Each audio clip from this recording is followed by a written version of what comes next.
Today's word is heliocentricism. It's sort of a core principle of modern science, and it's hard to believe, but even to this day, there are people that disagree with that theory. Um, so, to break it down, heliocentricism is basically, the idea that the Earth goes around the sun, or that the sun is sort of the center of the solar system.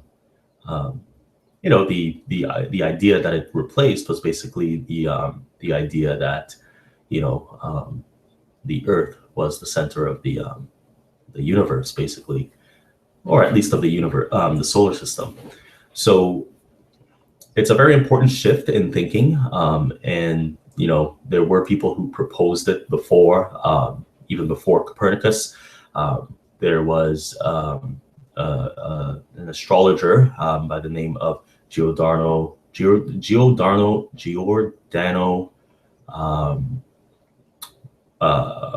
Bruno, that basically, philosophized and even went so far as to say that the stars that we see in the nighttime are basically other distant suns with other planets around them that harbor life as well.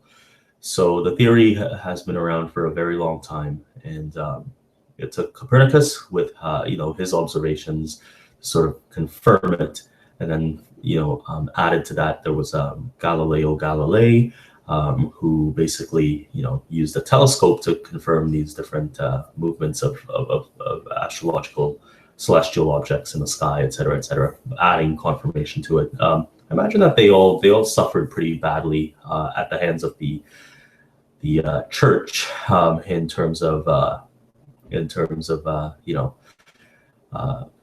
introducing ideas that were considered blasphemous, or against doctrinal teachings. It's funny that man has always had this centricism, this I don't know what the word would be, but this idea that man is the center of the universe, that everything revolves around us. And I think that idea has changed, obviously. Not completely. I think the human race as a whole is still pretty self-centered, considering the wars that we fight and the things we fight over. I'm not saying I'm any different. I am a human being as well, but I'm just saying, there are theories out there about the way people think about themselves, and hey, I think the world goes around me, so if I think it, I'm sure a bunch of other people think it. But in terms of scientific research and astrology and cosmology, and any sort of science that looks at our place in the universe, I think even pictures of the Earth, I read somewhere that or saw a meme somewhere about the astronauts that first saw the Earth as this big ball in this dark vacuum kind of really changes your perspective on life and Earth and where we are in the universe. Makes us seem kind of small, etc.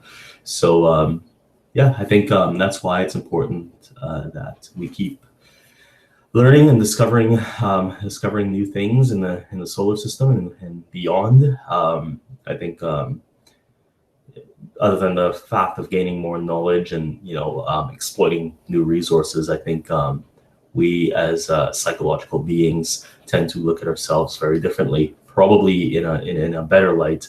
The better light being realizing how insignificant we are, and how important it is to kind of look after ourselves and look after the planet, etc. So I don't want to say things that are too cheesy, but I mean that is what happened. So heliocentrism, and this is probably unrelated, but I just wanted to bring up the idea of heliotropism as well.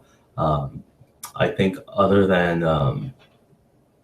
heliocentrism, I think the sun obviously plays an important role in everyday life. Vitamin D, plant life, animal life, going into environmental sciences or climate change science. You're talking sustainable energy, solar energy,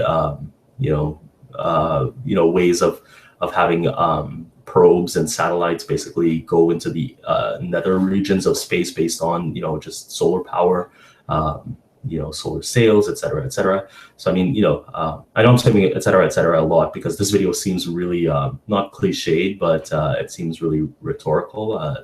Feels like everything I'm saying is already known.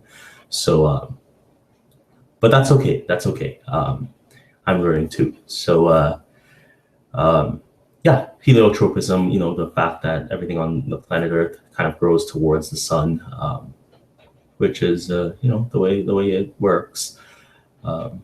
Oh, and the sun being the center of the solar system as well, it also proves that the Earth is round, which there was some talk about a month ago about the Earth being flat, etc., etc. I think that the thing about heliocentrism is if the Earth was flat and the sun was rising and setting over the Earth, you would basically have daylight or sunlight in the nighttime because the Earth is flat, and and then the sun would have made an arc over this flat Earth, and even if it was, I mean, the lighting would have been different. You would get differences in shadows, etc. Blah blah blah. But I mean, the Earth the sun would basically arch over the Earth, and you would have this flat surface where you get light basically 24/7. Anyway, so yeah, so it just makes sense that the sun is at the center of the solar system, and it's called heliocentrism.